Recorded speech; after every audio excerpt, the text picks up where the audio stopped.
Ang lalawigan ng South Cotabato sa Socsargen ay kilala bilang the Land of the Dream Weavers. Tahanan ng 1,010,009 ayon sa 2024 Census of Population and Housing.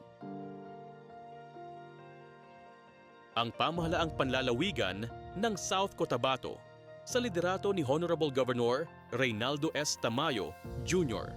at ang puso ng matagumpay na programang pampopulasyon nito ay ang Office of the Provincial Population Officer, OPO, sa pangunguna ng department head nito na si Ms. Melanie C. Chiva.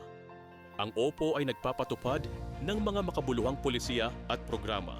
Mula sa pagkakatatag, ito ay lumago sa 34 na dedikadong kawani. Sila ang nagsisilbing makina sa pagpapatupad ng mga programa para sa populasyon at pag-unlad na may malalim na pag-unawa sa mga pangangailangan sa bawat komunidad sa South Cotabato. Pinatitibay ang misyon ng OPO ng isang matibay at tuloy-tuloy na suporta mula sa pamahalaang panlalawigan. Sa nakalipas na 3 taon, ang kabuuang inilaan para sa operasyon at mga regular na programa ng OPO ay umabot sa halos 61.9 milyon pesos. Mula 2020 hanggang 2024, bumaba ng 10% ang mga kabataang babae na edad 20 pababa ang nagbubuntis.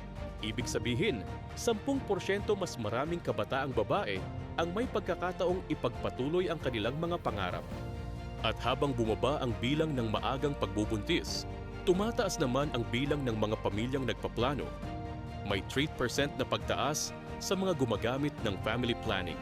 Ilan sa mga best practices sa Social Behavioral Change Communication ay ang Responsible Adolescence Campaign, or ACRAS, Parent Education on Adolescent Health and Development, PAHD, MAPA Seminar, at ang Localized GAD and Related Laws, SBCC, para sa mga indigenous tribes ng Teboli at Blaan.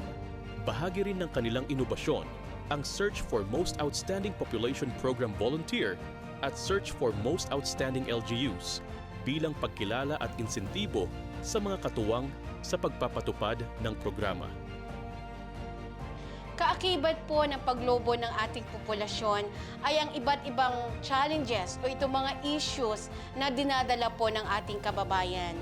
At dahil po dyan, nare-realize po ng probinsya ng South Cotabato ang kahalagahan ng role po ng Population Development Program sa kabuuang pag-unlad ng bawat mamamayan ng South Cotabato dahil mula po sa ating urban barangays papunta po sa ating mga rural barangays kahit ilang bundok man po ang inaakyat at ilang mga ilog at sapa man po ay tinatawid natin upang maibigay po ang serbisyong pampopulasyon sa ating mga kababayan.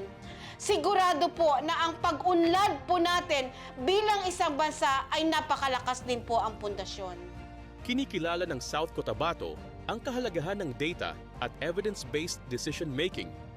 Kaya't binuo ng OPO ang Population Development Data Bank at Population Information System upang maging sentralisadong imbakan ng mahahalagang datos. Doon po sa family planning, ginagawa po namin ang pagdilibot o ang pagsusurvey sa mga kababaihan o sa mga kalalakihan kung sino po yung hindi pa namin nabigyan ng family planning.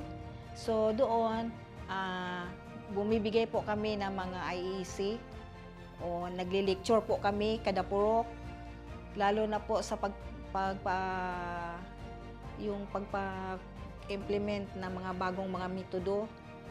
Doon ko ginagman, to ko lahaw, di to ko nawat, family planning, di dilawil ko. Una, di simpre bilang kami salay, laal nga damago.